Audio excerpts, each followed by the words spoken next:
Hola, buenas madrugadas, ya estamos listos para salir de viaje. Tenemos por delante 2 horas hasta las 4, las 3 en las Islas Canarias, y nuestra intención esta semana es salir a buscar respuestas en esos otros mundos que dicen que están ahí fuera.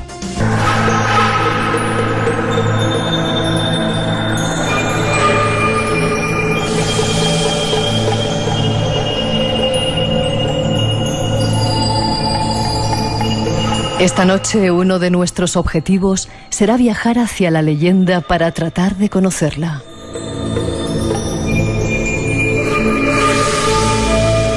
Y una de las más conocidas es la que habla de la Atlántida. La leyenda cuenta que la Atlántida era una isla de grandes dimensiones. Se podría considerar un continente, según algunas hipótesis en el Mediterráneo, en otras versiones, en el Océano Atlántico.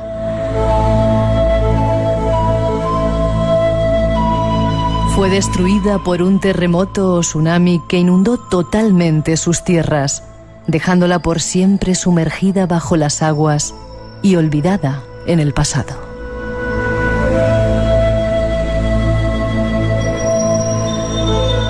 Sus habitantes, según los datos, poseían una tecnología y cultura muy superior a la de los contemporáneos de su época y fueron decisivos en los avances de todas las culturas mundiales. Su ubicación les permitía el acceso a culturas tan dispares como la egipcia y la maya, y eran consumados viajeros, dominando con sus barcos todos los mares y océanos del planeta.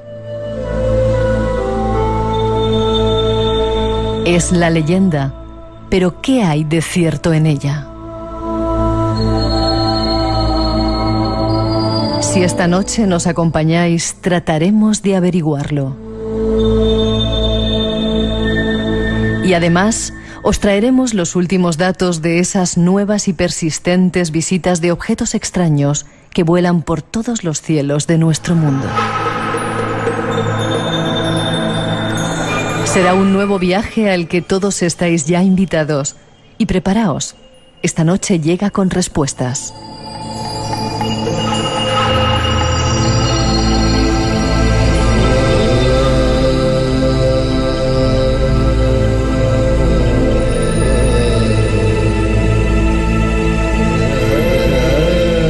Nuestras intenciones.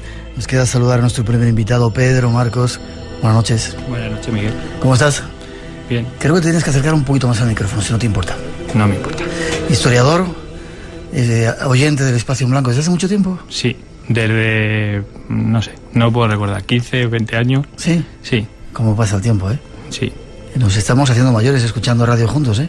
Bueno, sí, eso es verdad. Nos decía además que antes éramos más noveleros y que ahora somos más serios. Te las tomas muy en serio. No, es que antes era novelero y sigo siéndolo, pero me gusta, sí. No. Vamos, en el sentido de crédulo o incrédulo, con la edad uno se hace más serio. Puede ser. Hemos estado un poco de polémica antes de empezar. Viene porque nos escribió un email un poco tratando de responder a algunas de las teorías que hemos vertido sobre la Atlántida de otros tiempos, y porque te has dedicado a estudiarlo, ¿no? ¿Te interesa el tema de la Atlántida?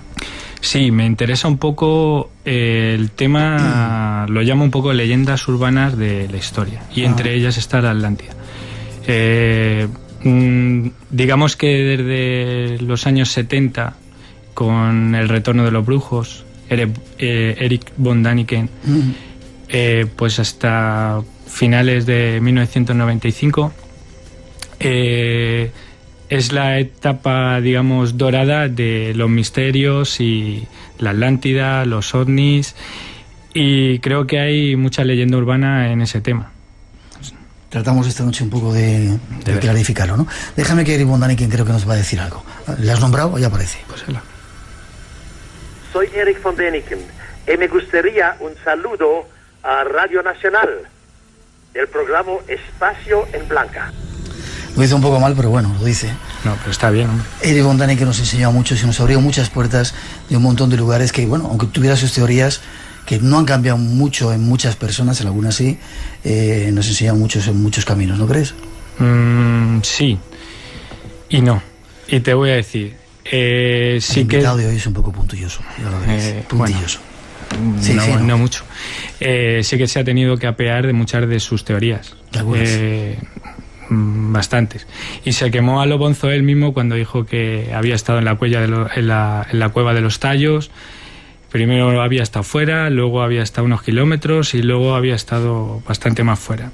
Y ahí no ha tenido que ver ningún académico persiguiéndole ni nada. Él mismo, digamos... Pero no me negarás que a muchos nos abrió caminos que estaban cerrados y luego vas investigando detrás. Sí, hombre, a lo mejor desde el punto de vista que cuando estábamos hablando antes de la historia de gabinete o de salón, los tres tipos de arqueología que puedes encontrar, la de los exploradores, la de gabinete o la de campo, pues sí, en la de gabinete o salón sí que ahí fue un poco rupturista, pero luego la arqueología de campo también tiró muchas de sus teorías por tierra. Bueno, pues esta noche en serio vamos a intentar matizar algunos de esas leyendas urbanas de la historia, seguramente empezando por la Atlántida y tratando claro muchas de las cosas que se dan por sentado desde el punto de vista de la historia con nuestro invitado. 900-137-137, empezamos después de esa introducción.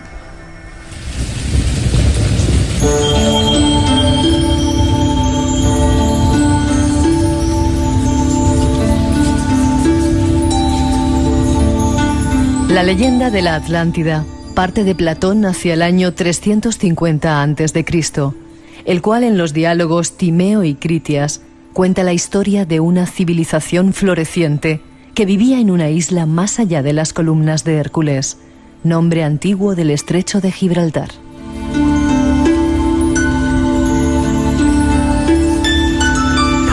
Él aseguraba basarse en el sabio griego Solón, que 200 años antes decía haber oído en Egipto que una isla había sido destruida al oeste, como consecuencia de un gran cataclismo que la sumergió en las aguas en tan solo unas horas.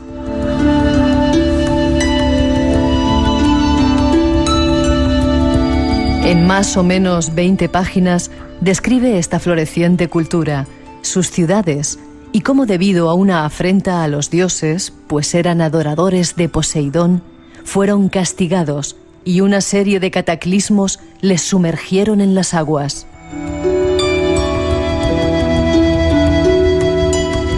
La imagen romántica de una isla fabulosa tragada por el mar ha significado que su ubicación haya sido buscada desde la época de Platón, aunque nadie está seguro si existió realmente.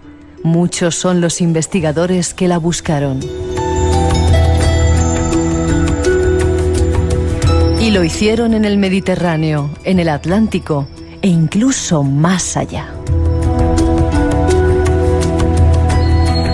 ¿Pero se trata solo de una leyenda o hay algo más?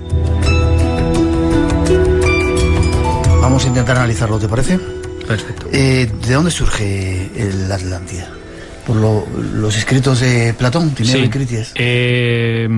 Aunque algunos investigadores hacen referencia a Homero y algunos otros autores, la referencia clara son los diálogos de Platón, que hay que aclarar no están única y exclusivamente basados en la Atlántida. En esos dos diálogos que siempre se citan, el Timeo y el Critias, pues se hablaba del alma, de la política, de leyes, de la civilización helénica, y no solamente de la Atlántida como muchas veces se piensa. Ya.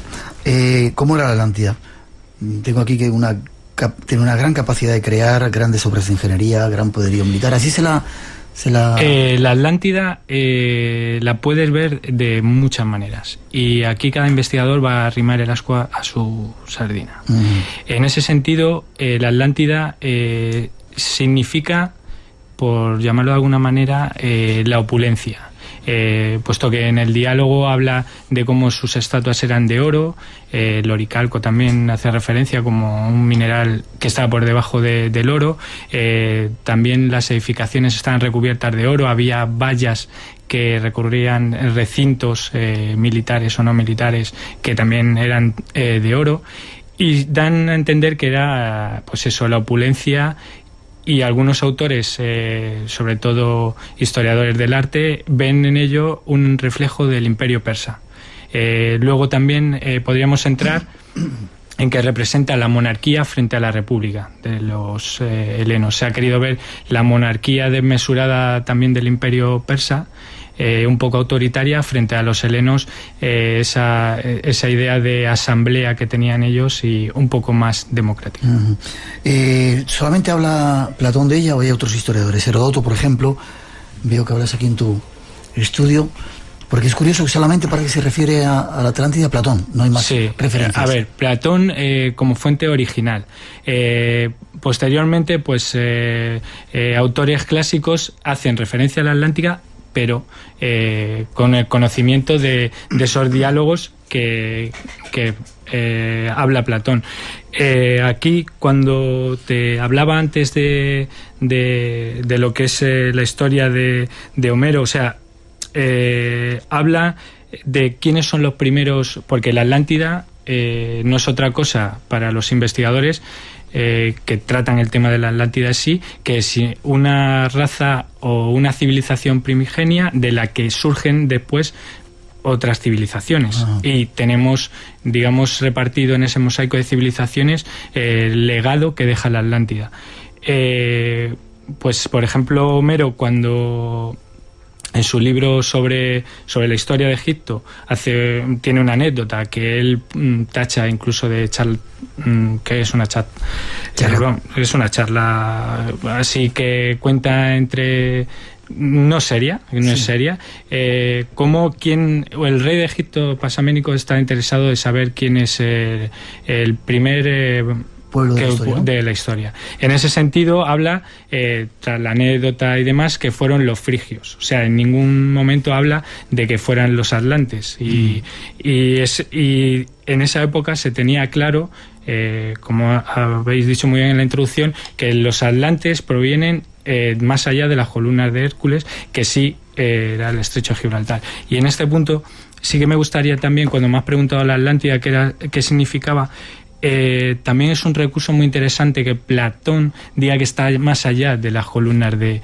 Hércules, porque más allá de las columnas de Hércules, para los exploradores, navegantes, existía el fin del mundo.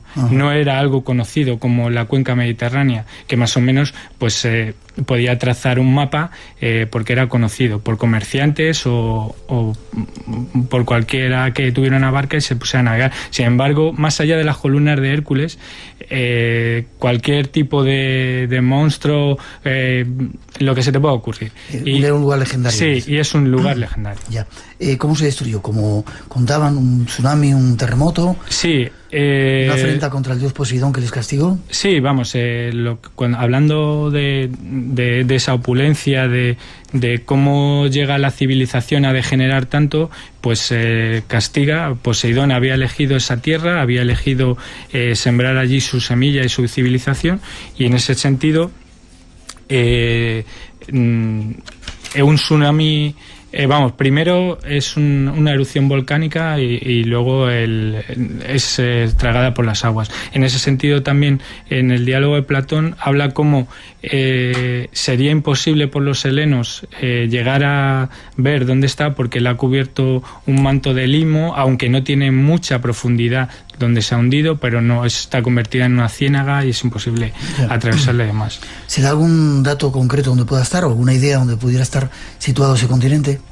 Lo único que se dice es más allá de las columnas de Hércules. Lo que sí que me llama la atención es a que algunos investigadores pues hayan buscado en Chipre, hayan buscado en Japón, hayan buscado incluso en Suecia, más allá, por ejemplo, de las civilizaciones precolombinas. Sí que me parece interesante el mapa de Hecateo de Mileto, en el que se dibujan las tierras conocidas hasta ese momento, y salen incluso los celtas. La tierra que podrían ocupar los celtas, pero en ningún momento se hace referencia a la Atlántida, ni a las civilizaciones tampoco precolombinas. Ya, esos son los primeros datos. Hay más que queremos daros para tratar de avanzar en esta leyenda urbana de la historia, según muchos invitados, según muchos historiadores y según nuestro invitado.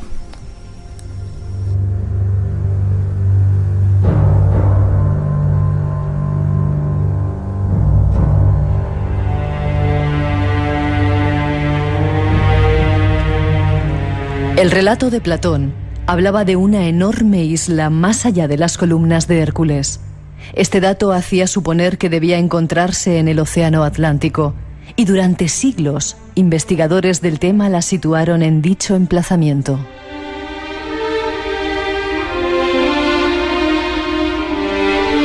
Un investigador, Ignatius Donnelly, con su libro Atlantis The Antediluvian World en 1882, obra que conocería más de 50 ediciones, sirvió de punto de partida para numerosas teorías acerca de su ubicación.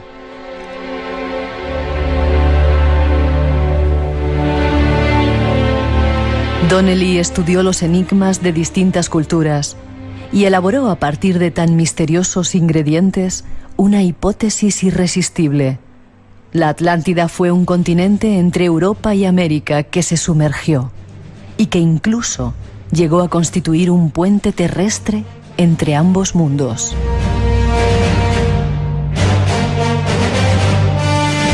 Los principales datos que corroborarían su teoría son los siguientes.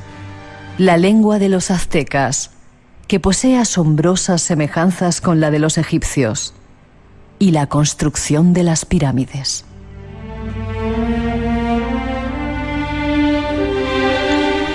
Los egipcios no fueron los únicos que construyeron pirámides. También los antiguos pueblos centroamericanos levantaron este tipo de estructuras, de modo que debió existir algún contacto entre ellos. Quizás la existencia de un continente perdido que hubiera servido de puente de comunicación entre los diferentes mundos. Pero ¿qué existe de cierto en todas estas teorías? Nuestro invitado nos lo aclara. Lo que es curioso, Pedro, es que la Atlántida ha llamado la atención a muchos estudiosos desde todos los puntos de vista y desde todos los tiempos, ¿no? Sí, pero en esto sucede lo mismo que con El Dorado. ¿Sí? Sí. ¿Y no es que cuando el río suena agua lleva? ¿O? No. Lo que sucede, y antes te lo comentaba, el hombre o el ser humano tiende a idealizar las cosas, a tener sobre cualquier tema algo romántico y lo exótico, y le llama la atención. Y el tema de la Atlántida está muy idealizado hasta tal punto, ahora que entramos con Ignacio Donnelly, hasta yo he visto escrito todo tipo de barbaridades, desde que los atlantes tenían ya ingenios atómicos, computadoras, todo lo que, cualquier barbaridad que se te ocurra cabe en este saco. Uh-huh.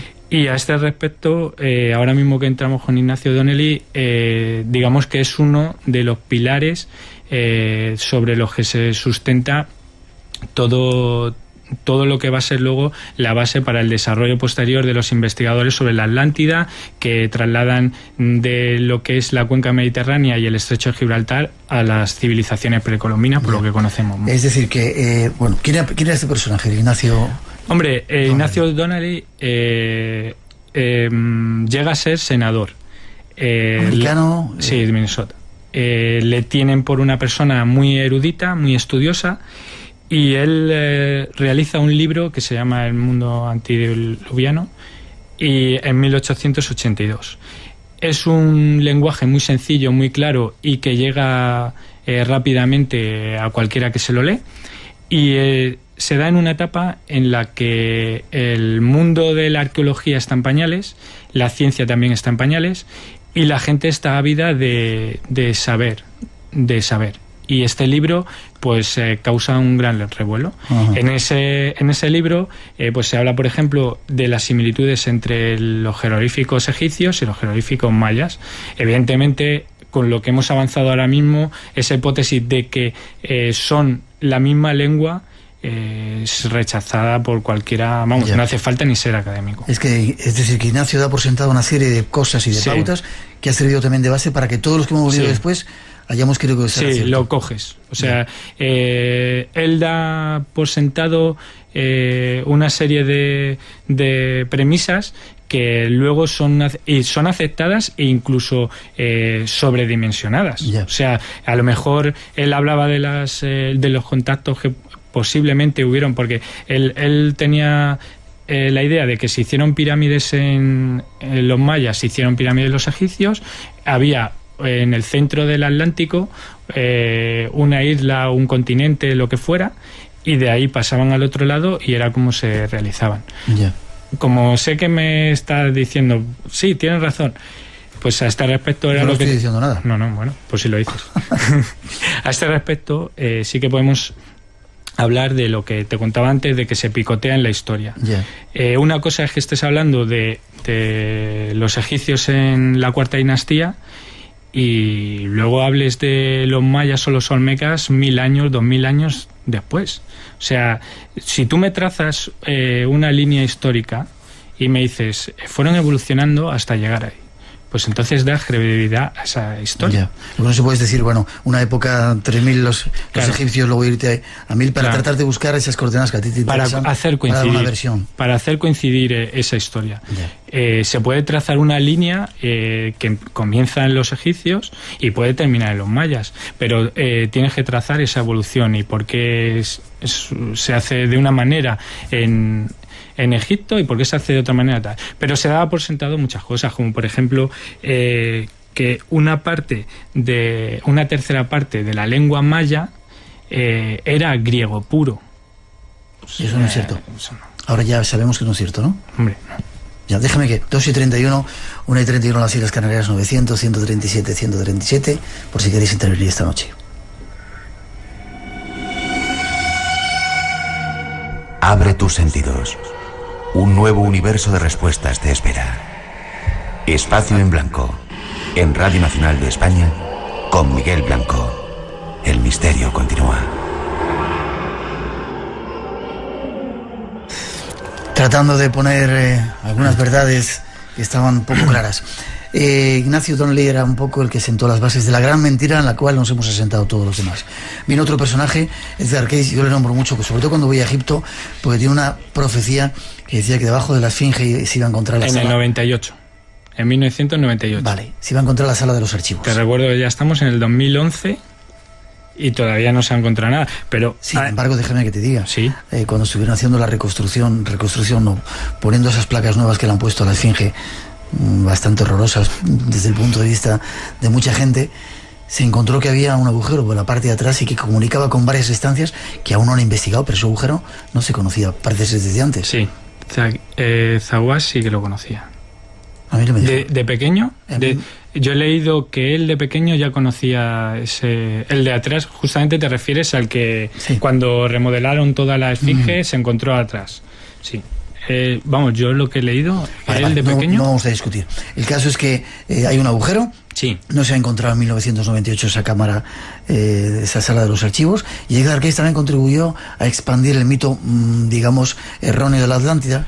Sí, él, hasta el punto de tú cuando por ejemplo, un ejemplo, y tú cuando lees sobre la Atlántida verás que te puedes encontrar que es una isla, que es un continente, que es una península, te puedes encontrar muchísimas variantes.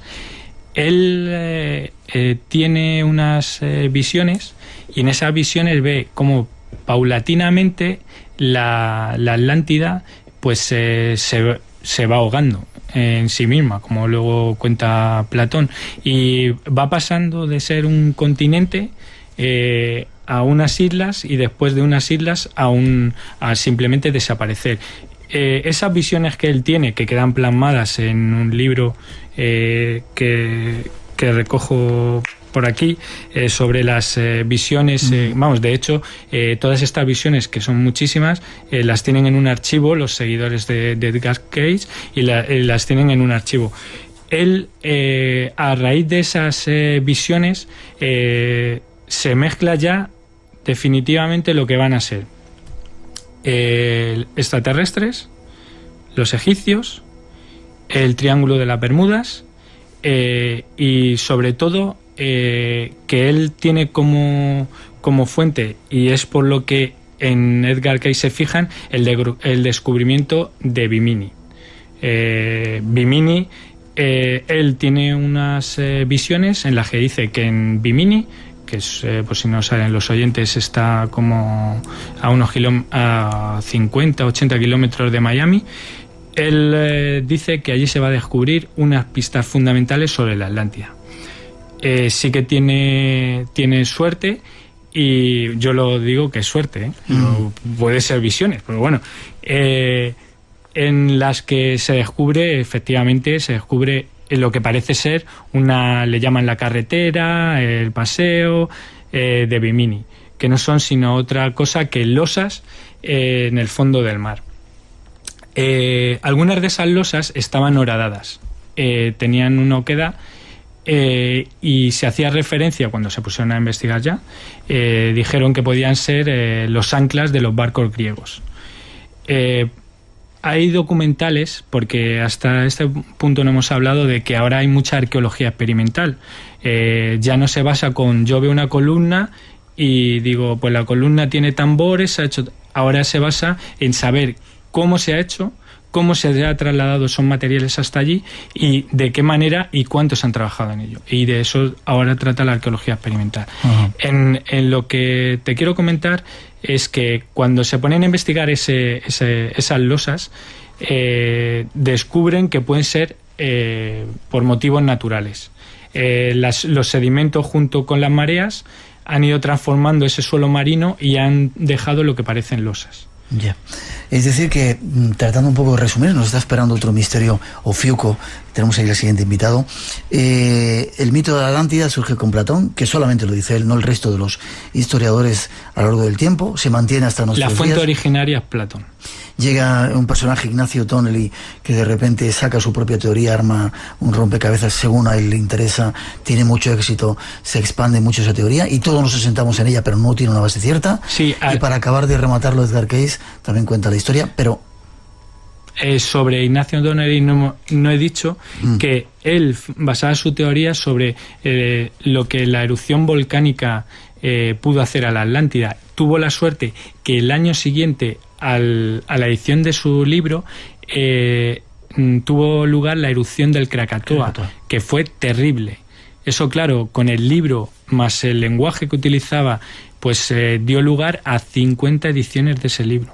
Que, vamos, eso es para los que escriben, ¿sabes lo que es? Sí, ya, me gustaría a mí. Lo curioso entonces, como te digo, es que nos hemos asentado, los que estamos, yo hablo también, me incluyo en eso, de la Atlántida, en una serie de bases que no son ciertas. Sí. Que no están suficientemente demostradas, por lo menos. Sí, o sea,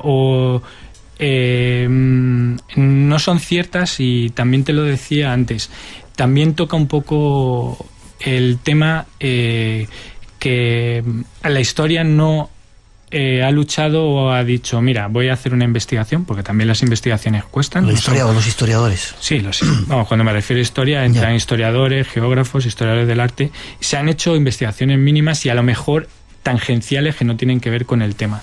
Pero poniéndose serios, vamos, todas estas teorías se podrían ir tachando una por una. No hay ninguna prueba de que la Atlántida haya existido. Pero si es que llevamos intentando 2000 años encontrar la Atlántida. Por ser un poco quisquilloso, se decía lo mismo de Troya, que era una leyenda, y Troya se acabó encontrando, ¿no? No hace mucho, además. Sí, ese siempre es el tema que se saca con la Atlántida. Claro. Pero lo que sí existían se sabía de Troya mínimamente, porque había relaciones comerciales con otros pueblos, incluido existía también Micenas. Ya.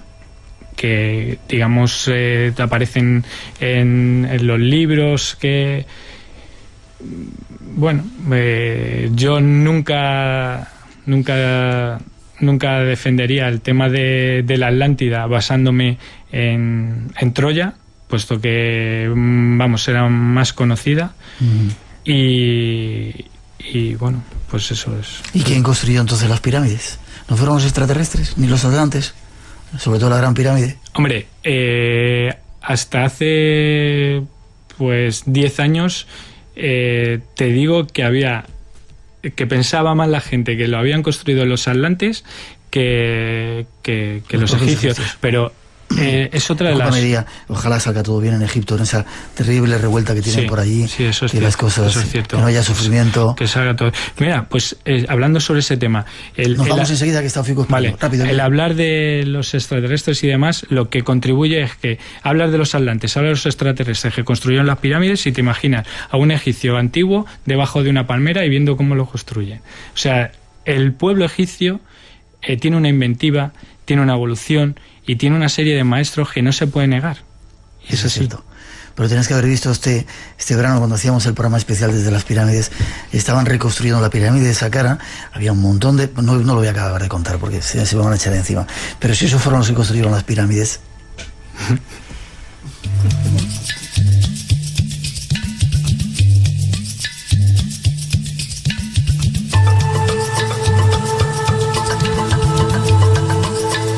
Para terminar, Pedro, hoy te hemos traído simplemente para que dieras que queríamos poner sobre la mesa esos otros datos desconocidos, porque muchos, me incluyo, nos hemos basado en informaciones que no son ciertas y ya va siendo hora de dejar las cosas claras y por lo menos asentarlo. No hay pruebas de que la Atlántida haya existido, no hay pruebas tampoco de eso que andábamos contando, de que podía ser un continente, de ahí salieron el resto de las civilizaciones. Pero habrá que hasta ahora no hay pruebas, no hay que tener una postura inflexible. Pero hasta ahora no hay pruebas. Hasta ahora. Los mayas y los egipcios no tuvieron contacto entre ellos. No hay similitudes. No hay pruebas históricas, me refiero, ¿hay pruebas históricas? No, de momento no. O sea, no. Lo que sí que existe es lo que te digo, el picoteo histórico. Coges una pirámide egipcia y la comparas con la que tú quieres maya y existe. Pero bueno, puede haber existido un contacto como los vikingos atravesando Groenlandia. Puede, pero hay que verlo. Vale, sí. Pues estaremos atentos a esas nuevas pruebas de la historia para intentar aclararnos y que realmente podamos conocer cómo fue el pasado. Gracias, Pedro, por tu mensaje, por haber estado en el programa, por escucharnos desde hace tanto tiempo. Gracias a ti. Por tu aportación también, ¿vale? Vale. Tenemos que hablar de las calaveras de cristal, que sí, no te dejo decir nada. Ahí las dejo. La próxima, calaveras de cristal. 2:41, 1:41 en las Islas Canarias. Tenemos muchos temas esta noche, pero tenemos que ir deprisa. Ofiuco es otro de los misterios que andan por ahí. Queremos aclararlo esta noche también. 900-137-137 nuestro teléfono, por si queréis intervenir en ese concurso que tenemos. Esta es música de planetas y de constelaciones que se ponen a danzar en el cielo, algo que dicen que ha sucedido. Y para intentar aclararlo, vamos a ponernos en contacto con nuestro astrólogo favorito, Vicente Casaña. Buenas noches, don Vicente. Muy buenas noches, Miguel. La que se ha liado, ¿no? Bastante potente en todo el mundo, ¿eh? En todo el mundo, no solamente en España. Sí. Bueno, déjame que pongamos unos pocos antecedentes. Mucha gente no sabe que la astrología y la astronomía iban juntas hasta hace muy poco tiempo, ¿no? Relativamente poco tiempo. Sí, así es. Bueno, prácticamente a lo largo de toda la historia han ido juntas, ¿no? Hasta que en el siglo XVII se forzó su divorcio, se forzó incluso en base de decretos, leyes y cosas así, ¿no? Pero en fin. ¿Y tuvo mucho que ver la Iglesia en esta separación? La iglesia, algunos poderes establecidos, hubo muchísimos factores que participaron en ello, ¿no? Pero sobre todo ahí, en el siglo XVII, fue el ministro Colbert en Francia quien dio el último golpe de gracia, digamos, ¿no? Hasta entonces, la astrología, de hecho, estaba en las universidades, había cátedras de astrología, no de astronomía, sino de astrología, en España mismo, en Salamanca, Valencia, hubo cátedras de astrología hasta muy tarde. Y la Iglesia, respecto a la astrología, siempre ha tenido una actitud esquizofrénica, ¿no? Mientras unos papas han utilizado la astrología sin complejos, incluso ellos mismos han estudiado astrología, han sido astrólogos vocacionales, o la han utilizado a veces para hacerse nombrar papas, o algunos santos padres de la Iglesia, pues han alabado la astrología, pues otros la han condenado, o los mismos que la han alabado en otros momentos la han condenado. En fin, una actitud esquizofrénica que tampoco es extraña, se ha vivido también en otros sectores de la sociedad hacia la astrología, ¿no?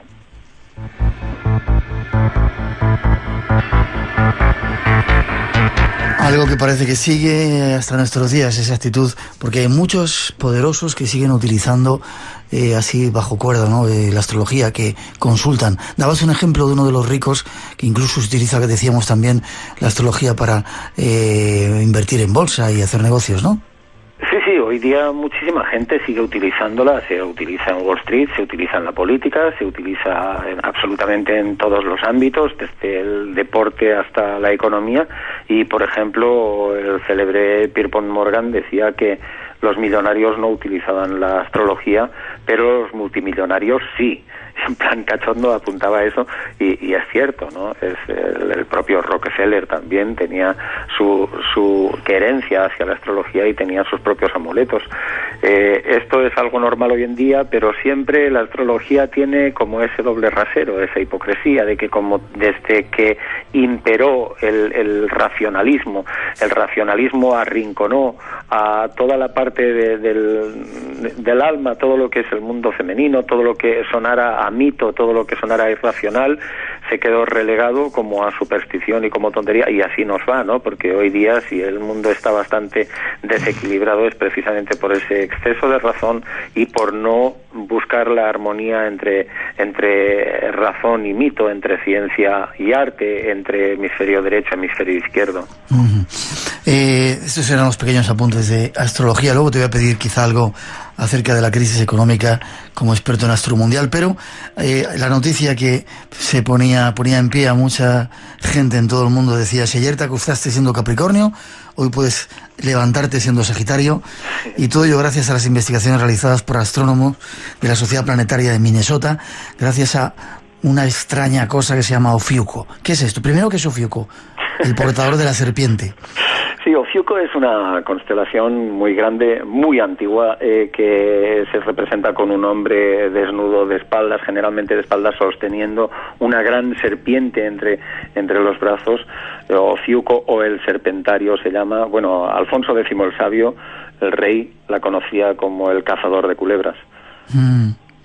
Ofiuco es una constelación en realidad nada nueva, o sea, a veces saltan con esta historia de vez en cuando y cuentan esto y pillan desprevenido al común de los mortales, pero hay que tener en cuenta que Ofiuco es una constelación que aparece ya en los mapas celestes más antiguos que tenemos, y por ejemplo en el Atlas Farnesio, estamos hablando del año 200 antes de Cristo aproximadamente, una escultura tallada en piedra de unos 2 metros de alto, y ahí ya aparece la constelación de Ofiuco, que por otra parte se conocía probablemente, hay muchas razones para pensar que así fue, desde hace unos 5.000 años en Babilonia ya se conocía esta constelación.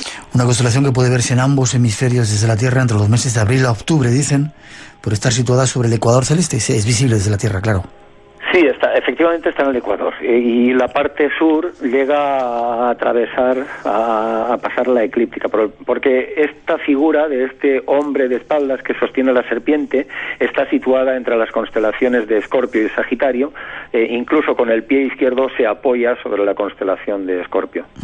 Bien, y de repente el origen de la polémica es que algunos astrónomos, o un astrónomo de la Sociedad Planetaria de Minnesota, ¿qué dice?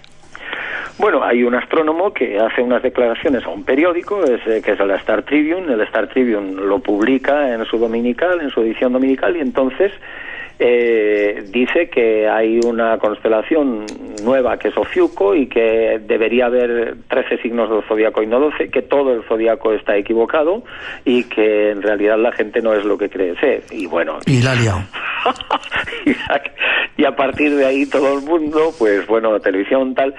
Esta polémica no es nueva, Miguel, porque ya... Tú escribiste algún libro, ¿no?, acerca de ello, hace tiempo. Sí, en 1995 esto ya pasó. En 1995 la BBC hizo una serie de astronomía que se llamaba Cuerpos Celestes, que como no iba ni a tiros y se habían gastado muchísimo dinero, pues dijeron aquello de vamos a meternos con la astrología, y tuvieron publicidad gratuita por todo el mundo. Lo que pasa que entonces Internet no funcionaba como funciona hoy en día, y desde luego lo que no funcionaba como ahora son las redes sociales, que son las que ha sido como dinamita, ¿no? Por todo el mundo ha corrido la historia de Ofiuco, y todo el mundo preguntándose si es su signo, si deja de ser, si ha cambiado, si ya le cambia hasta la personalidad. Pero es curioso, ¿no?, cómo funciona esto, y quizá, bueno, los medios de comunicación, que no seamos capaces de verificar si eso es realmente cierto, acudir a los expertos y dejarnos fiar por eso, un título. Si bueno, pues es un astrónomo, pues tendrá razón, habrá otra historia nueva y hay que replanteárselo todo, ¿no? El problema es que de vez en cuando salta un astrónomo que le tiene manía a la astrología, porque hay unos cuantos, no todos, hay que, en honor a la verdad, hay astrónomos de hecho que estudian y respetan la astrología, y hay algunos que le tienen manía, y de vez en cuando salta uno de estos que le tiene manía, que escudándose en la más absoluta ignorancia y lleno de telarañas del prejuicio, pues se pone a atacar la astrología o a decir tonterías, ¿no?, que no hay que hacerle el más mínimo caso. Desde que hubo ese divorcio en el siglo XVII, astronomía y astrología, los astrónomos no saben ni tienen el por qué saber absolutamente nada de astrología, ¿no? Por tanto, sus opiniones no son más que opiniones. Y si está interesado, como este astrónomo está interesado en hacer mezclar y en confundir a la gente, en hacer mezclar constelaciones con signos del zodiaco, pues habrá que preguntarle por qué. Probablemente por conseguir notoriedad, porque su trabajo, si no, pasa desapercibido, ¿no? Pero, desde luego, la gente tiene que saber muy clarito que una cosa son las constelaciones, Miguel, y otra cosa son los signos del zodiaco, que son totalmente distintos. Y en este caso, Vicente, nada de nada. No hay 13 signos del zodiaco, aunque haya una constelación. Bueno, estaba ahí la constelación. A alguien se le haya ocurrido decir que Ofiuco estaba despierto. Bueno, él puede decir misa, ¿no? También hace pocos años, en el 2006, dijeron que Plutón ya no era planeta, ya era planeta enano, pero no por eso Plutón va a dejar de ser Plutón. Quiero decir que las clasificaciones que haga el ser humano, las constelaciones son absolutamente arbitrarias, ¿eh? Los astrónomos han puesto a más de 12 constelaciones nombres políticos, muchas veces que son de una bochornosa adulación para conseguir favores, o sea que, y las han nombrado a su antojo y las han enmarcado a su antojo. Es decir, la constelación es algo sumamente arbitrario, mientras que el zodiaco no. El zodiaco, Miguel, y eso la gente lo tiene que saber también, son 12 signos. No puede haber más, no puede haber menos, porque la franja zodiacal, que es el cinturón que va en torno a la eclíptica, es decir, por donde aparentemente va el Sol visto desde la Tierra, ese cinturón zodiacal, mientras la Tierra da una vuelta alrededor del Sol, que eso se produce una vez cada año, hay 12 conjunciones Sol-Luna, o 12 lunas nuevas, que es lo mismo, y 12 oposiciones Sol-Luna, o 12 lunas llenas. Y eso se produce una vez cada mes, y por lo tanto ese espacio, ese círculo zodiacal de 360 grados, se divide en 12, porque es una división natural que marcan los astros, en 12 partes iguales, y de ahí los 12 signos, los 12 meses. No puede haber más, no puede haber menos. Es algo natural, no se inventa el zodiaco, se descubre.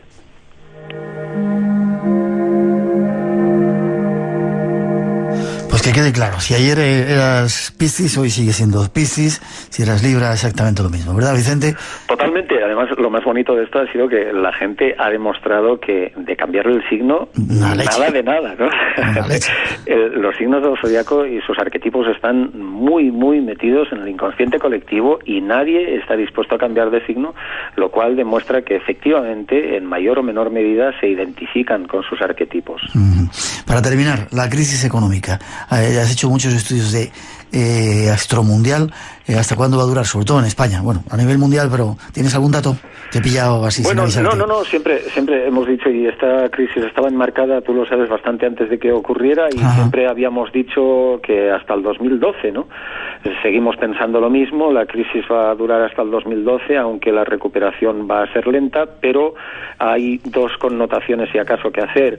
Una, que además de que la recuperación va a ser lenta, pues esto va a ir acompañado de revueltas sociales, porque la misma cuadratura Urano-Plutón, que es la que enmarca esta crisis, es la que acompañó al mayo del 68 francés, y estamos, por lo tanto, en un tiempo de utopías y revoluciones. Y la otra connotación, si acaso, Miguel, que haría es que estamos en el tiempo ya que le quedan muy pocos meses para que se reactive el crédito y tal, que en Estados Unidos ya empezó a pasar, como nosotros decíamos, en los últimos meses del pasado año, y aquí pues podemos esperar que ocurra entre mayo y junio, cuando haya el cambio de ciclo importante, y eso querría decir que a partir de ahí es el principio del fin de la crisis financiera, no la económica aún, pero ya eso supondrá un alivio bastante importante. Ya.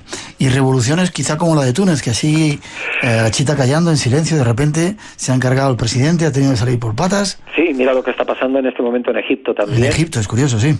Las revueltas que hay de estudiantes en Inglaterra, en Grecia, en Francia, en toda Europa está ardiendo de alguna manera puntualmente y determinados momentos, pero estamos en un tiempo que nosotros ya habíamos advertido que serían de grandes revoltas y de utopías, porque los aspectos Urano-Plutón, que es el que preside ahora la sociedad y la historia, y no olvidemos que los ciclos planetarios pues son los que determinan los ciclos sociales, pues estos aspectos entre Urano y Plutón siempre han marcado épocas de revuelta. De hecho, los años 60, la segunda mitad de los años 60, fíjate lo importante que fue en ese sentido, ¿no? La revolución en todos los sentidos, a nivel sexual, cultural, etcétera, y estudiantil, por supuesto. Y ahora estamos en un tiempo de eso, de grandes revueltas que cambiarán un poco el panorama a nivel internacional. Y no parará, esto va a durar bastantes años.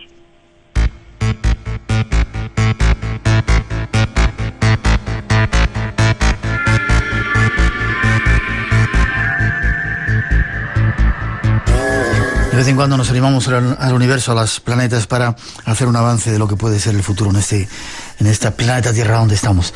Gracias, Vicente. ¿Forma de contacto contigo, página web? Bueno, pues en la página web lo más fácil es www.casaña.com o, mejor aún, www.buenosaugurios.com, buenosauguriostodoJunto.com, porque eso es más sencillo. Echar un visadito si queréis saber algo más de astrología o si necesitáis alguna ayuda de estos astros. Gracias, no nos preocupamos, sigo siendo Libra. Tengo encima de mí, ¿cómo era el planeta según me estamos hablando? Saturno. ¿Cuándo se va a Saturno ya una vez? Ahí le queda un poquito, hasta el año 2012, aún le quedan unos meses en el 2012 incluso. Me cago en estar ahí, hay que tener un poco de paciencia, que Saturno siempre es un planeta. Sí, ya me lo cuentas. Venga, un abrazote fuerte. Un abrazo y un abrazo para todo el mundo. Hasta pronto, Vicente. Gracias.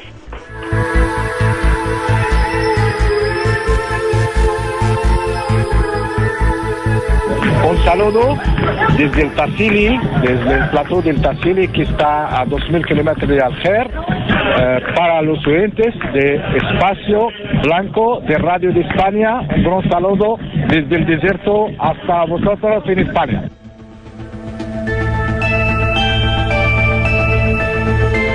Y 58, 1:58 en las Islas Canarias. Esta noche estamos tratando de aclarar cosas. Nuestro primer invitado, Pedro, decía que la Atlántida, nada de nada.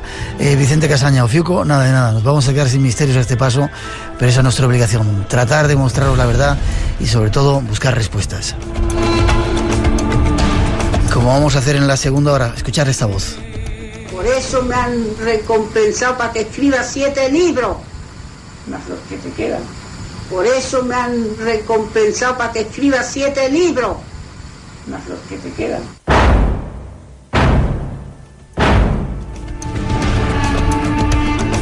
Nuestro compañero Fran Contreras y otro grupo de investigadores han hecho una investigación a esa voz que se incluía en la Casa de las Caras. Voces que se incluyen, de eso hablaremos en un momentito, y después hablaremos de ovnis también. Nos vamos a Estados Unidos y nos vamos a México. 900-137-137, nuestro teléfono. No os vayáis, esto es Radio Nacional, nos queda mucho por contaros aún.